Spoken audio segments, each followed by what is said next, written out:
There's something the world has agreed to celebrate. We toast with it. We laugh with it. But in the quiet moments after, in the stillness of our own company, we also lose ourselves in it. We're not just talking about a drink. We're talking about a spiritual gateway, a substance as ancient as civilization, but as dangerous as the soul's own amnesia. They call it alcohol, but if you dare to look deeper, you'll discover why ancient seers and secret societies referred to it as the veil of the spirit. It's no accident that in English, we call them spirits, because this isn't just something you drink. It drinks you. Today, we're not here to judge you. We're here to show you what has been hiding in plain sight all along. A truth you won't find on any label, in any glamorous commercial, because truth doesn't sell bottles, but might just save your soul. Welcome to Napoleon Inspires. This channel doesn't aim to entertain your mind, but to awaken the dormant giant within you. If you've ever felt that alcohol didn't just change your behavior, but made you feel less like yourself, it's because something deep inside you already knows. And it's been screaming for you to remember.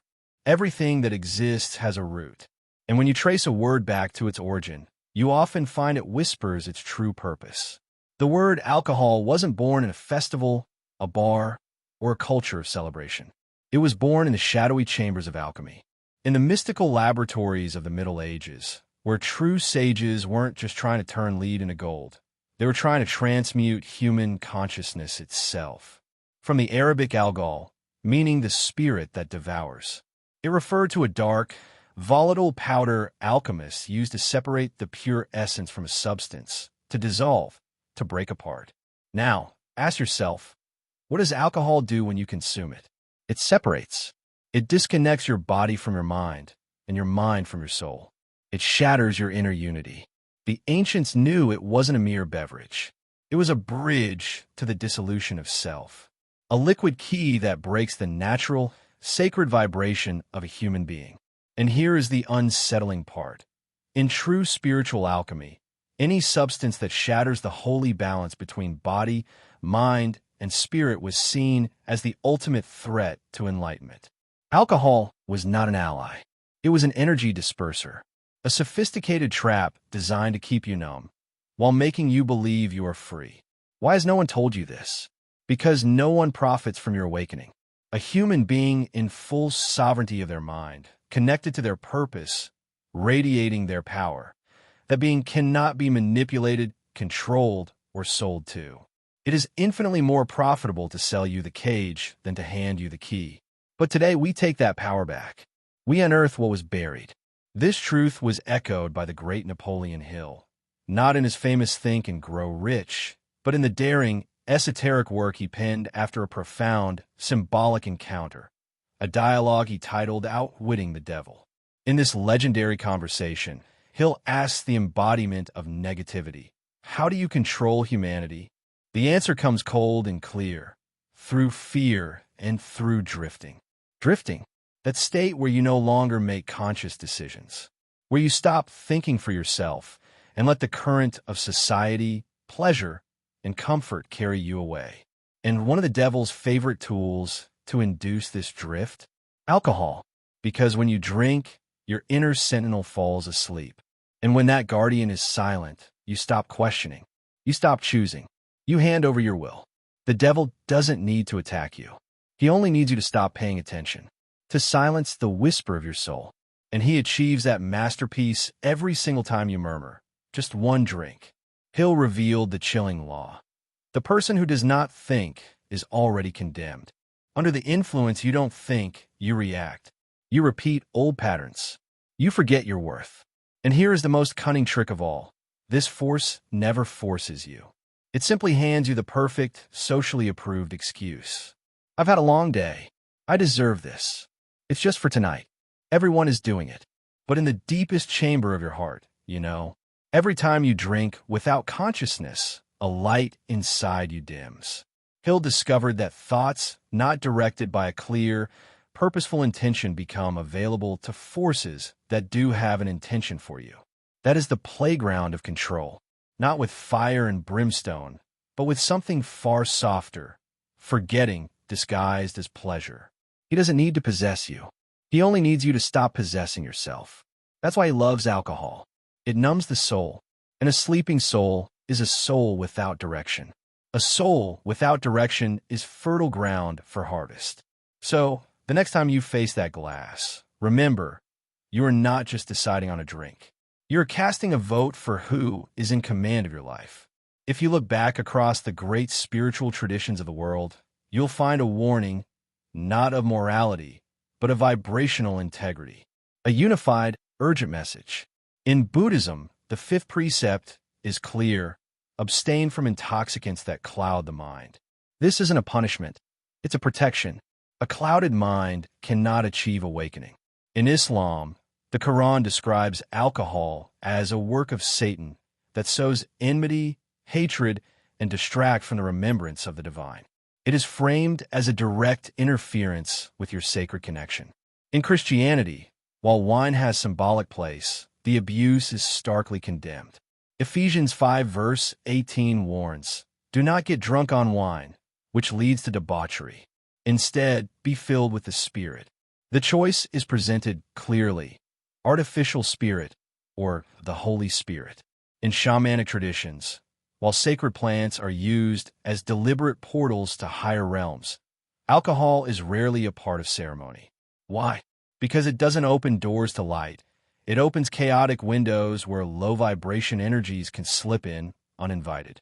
Even in Hinduism, the legendary soma, the nectar of gods, was a substance of elevation, of divine connection. Modern alcohol does the opposite. It lowers. This is not a coincidence. It is a pattern, a chorus of wisdom across time, shouting. If you want to touch the divine, you must be fully present. And alcohol erases you. You are a universe of vibrating energy. Your thoughts, emotions, and actions are frequencies, constantly broadcasting who you are and attracting corresponding realities. When you are in states of love, gratitude, and presence, your vibration soars. Your energy field, your aura, expands, glows, and protects you. You are in your power. Alcohol violently drops this frequency. Your light dims. Your aura weakens and develops cracks. Your natural psychic shield crumbles. This is why so many experience this spiritual hangover, that crushing anxiety, emptiness, and sadness the next day.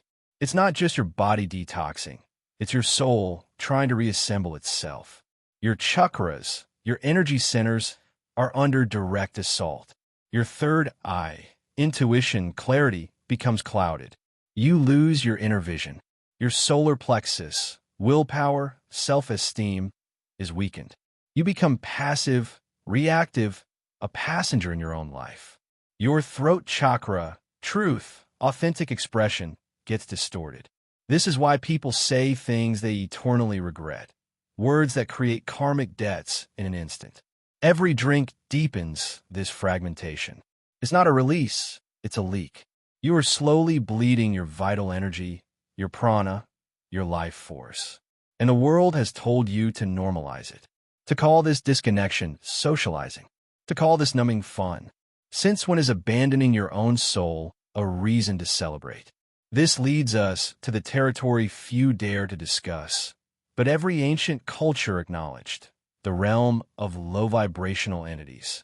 These are energies, forms of consciousness, that feed on chaos, fear, guilt, and confusion. To influence our world, they need an open door, a moment when your guard is down, when your light is low.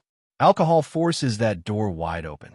Have you ever seen someone intoxicated become a completely different person, as if something else had taken the wheel?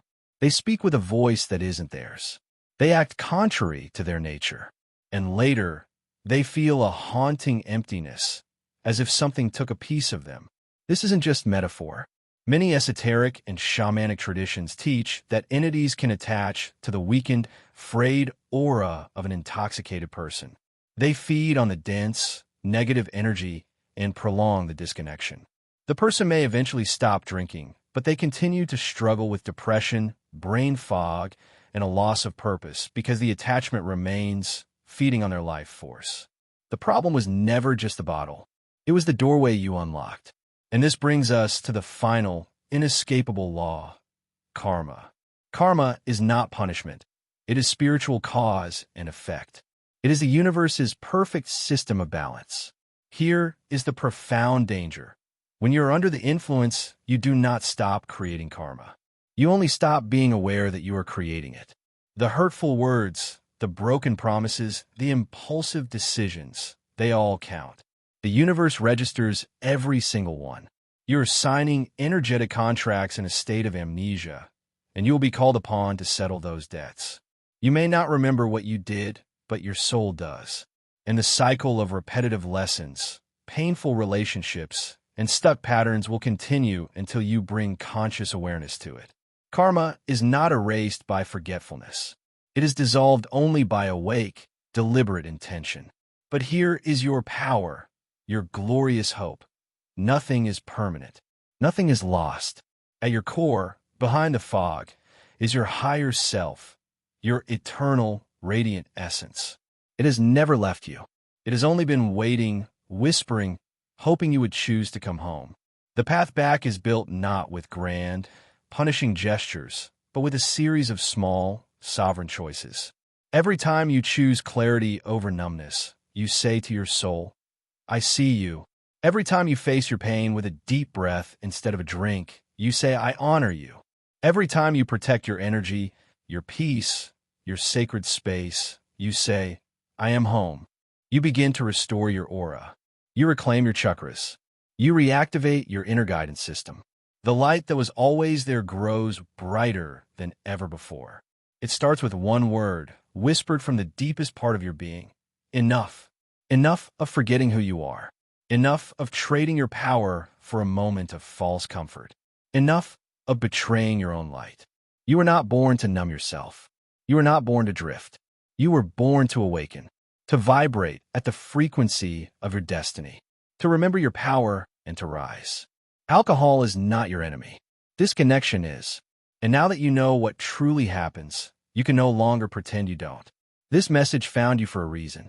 Your higher self guided you here. You don't need another drink. You need a deeper connection. You don't need to escape your life. You need to reclaim it. The choice is yours. The moment is now. Your soul has been ready for eternity. It's time to remember.